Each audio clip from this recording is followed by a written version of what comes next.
speaking with Andrew Barth, who's going into the Wrestling Hall of Fame as an outstanding American this evening. Let's talk a little bit about wrestling. How'd you get involved in the sport, and could you talk about your experiences as an athlete in wrestling? Gary, I started wrestling at the New York Athletic Club. They had what was called Saturday Morning Boys program.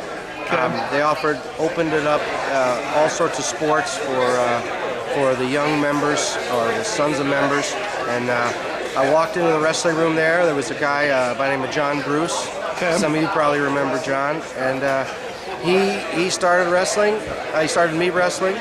He said, I know the coach down at your high school, Stuyvesant High School. You ought to go and... so you're a city kid, huh? I'm a city kid. That's great. And then I went, New York AC, went to Stuyvesant High School, started wrestling there. Then I went to Columbia, continued wrestling at Columbia, wrestled for all 4 years there. We were very lucky. We had some really good teams. We won 3 Ivy League championships. Right. And then who was your coach there? At Columbia, my coach was Ron Russo. Okay, yeah.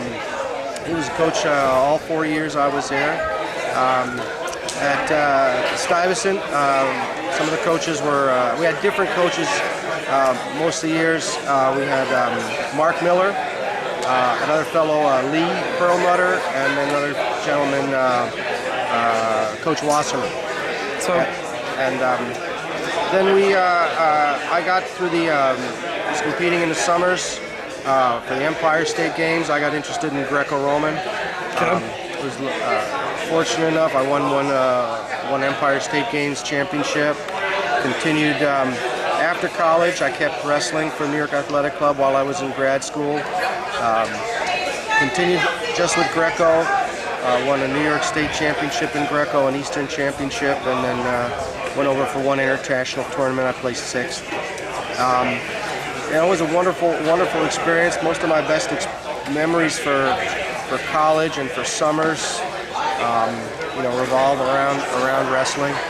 Learned a lot, taught me a lot about life, taught me a lot about how you keep going, how you adapt, you take disappointment or defeat, you learn from it, you try to turn it into something positive. Now, obviously, your business career did very well after you graduated from grad school and went out there in the financial world. What kind of a challenge was that for you to get established in that community and learn the game? Well, I was very, very lucky to find a company like the Capital Group. Capital Group has been around since 1931.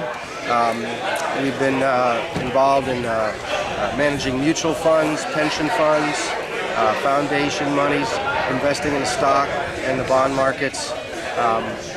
It was, you learn a lot of hard work, a lot of long days, grinding through analysis, meeting companies, asking questions. Is like learning something all new again once I got there. But the company is very long-term in nature, believes in supporting its employees, giving them the ability to learn, giving them a lot of responsibility. And you learn from investing. There's a lot of comparisons, a lot of things that are very similar to wrestling and investing. You have a bad day and it starts all over. Right. There's always someone better than you, so you have to keep working hard. And no one goes undefeated in investing. No one goes undefeated in investing.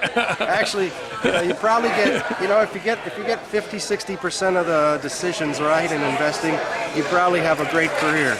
You got to do a little better than that in wrestling. Yeah, to have right. a great career. So maybe I picked a business that was a little easier than wrestling, but I learned a lot of lessons about how to stay with it, keep after it, keep going. And I've stayed with just like I've stayed with wrestling a long time. I've stayed with the same company for it's almost 27 years now since I've been out of business school. That's wonderful. Obviously, in the process, you've stayed in close with wrestling as well.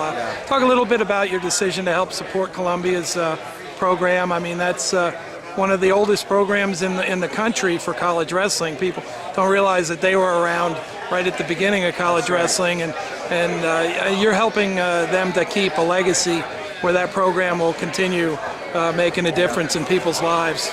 We were at, started in 1903. Columbia's program started. It's the oldest continuous wrestling program in the country. So what does that make?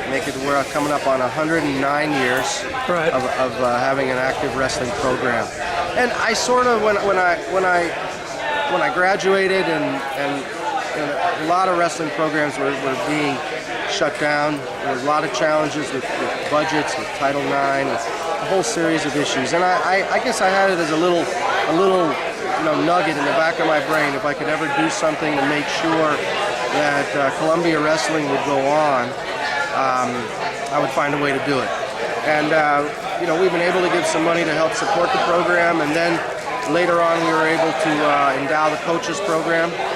I guess I figured out at one point if they have an endowed coach, they'll always have a program. Yeah. And now we've had the Barry brothers have endowed one of the assistant coaches, and we're working on a third endowment to endow another one of our assistant coaches. And we're going to name it after a former assistant coach at our school, John Humer. Okay. Yeah, I knew John very well. He was did. Mr. Knowledge. He knew all the tournaments. He did all the research. I know him very well. So we'll be naming that second assistant coaching position in honor of him.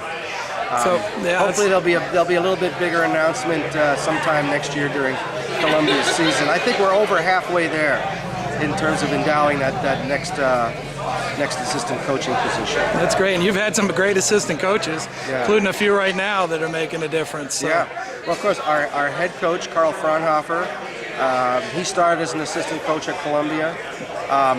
We've got Yaru Washington with his assistant coach. He's now come out to LA, following up his assistant coaching role at Iowa State. Right. He's come out to LA. He's our executive director of Beat the Streets Los Angeles. Okay. A guy, Tim Foley's working for Intermat, writing pieces. I know he's working on some history of wrestling. I could go on. There's some other really great guys out there who have done tremendous things for Columbia and are helping the wrestling world in other ways now. What were your thoughts when the Hall of Fame got a hold of you and said they'd like to recognize you with this outstanding American? Well, at first I thought, are you sure you got the right guy? And I thought, are you really serious? Do you really mean it? Right. Because I thought only great wrestlers would come into the Hall of Fame. And I was really excited to hear about this other category of outstanding Americans. I think I was a good wrestler who had a few great moments. I'm really thrilled to have had those great moments. I remember them always, especially on a down day. I think about some of those good times.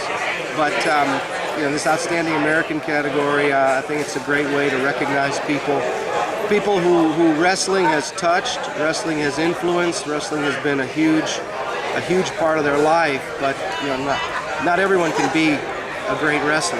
And to have been a good wrestler but be able to contribute to wrestling in a lot of ways and be recognized for that it's a wonderful thing. It makes me feel honored and excited to be included in such a great group of people. I'm just tickled and elated and excited to be here this weekend and to have this honor. Outstanding. Thank you for your time, Andy. You're welcome. You're welcome, Appreciate it. Gary. Thank you.